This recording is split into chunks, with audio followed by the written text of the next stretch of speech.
Assalamualaikum warahmatullahi wabarakatuh. Saya Enda Juwita dari program studi PIAUD. Di sini saya akan memaparkan salah satu fondasi penting dalam usul fiqh, yaitu hukum wadi. Jika taklifi berbicara tentang perintah dan larangan seperti wajib, haram, dan sunnah, maka hukum wadi berbicara tentang penerus status hukum. Bismillahirrahmanirrahim.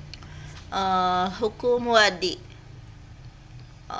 definisinya yaitu menurut Amir Syarifuddin, yaitu ketetapan Allah yang berhubungan dengan sesuatu yang berkaitan dengan hukum-hukum taklifi.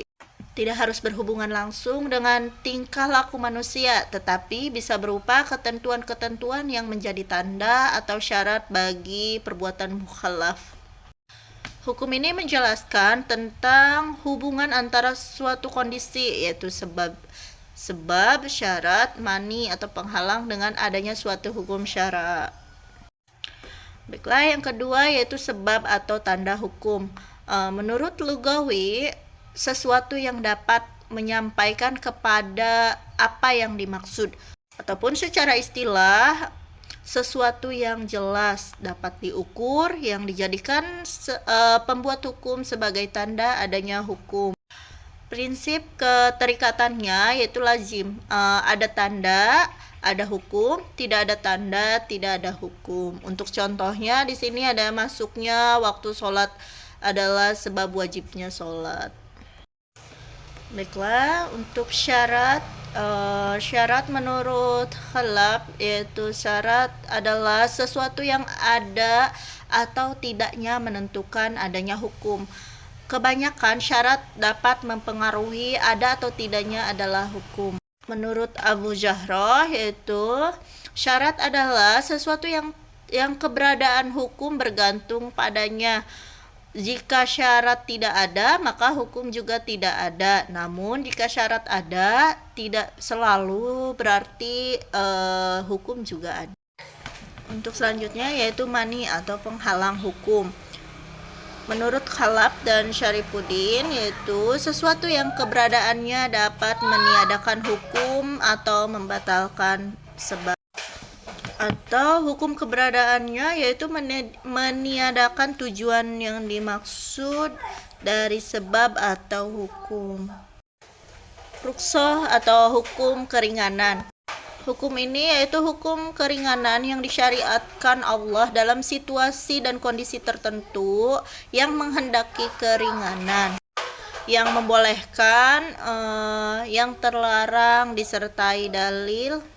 Contohnya di sini yaitu berbuka puasa bagi musafir, mengqashar sholat bagi musafir, tayamum. Itu adalah contoh hukum rukhsah atau hukum keringanan. Terus di sini ada azimah atau hukum asli. Hukum ini umumnya disyariatkan sejak semula oleh Allah, berlaku universal untuk semua mukallaf dan kondisi normal. Sah dan batal. Di sini sah, untuk sah yaitu timbulnya konsekuensi syariah atas perbuatan dalam ibadah, yaitu melepaskan tanggung jawab dan menggugurkan kewajiban. Untuk syarat sahnya yaitu memenuhi semua rukun dan syarat.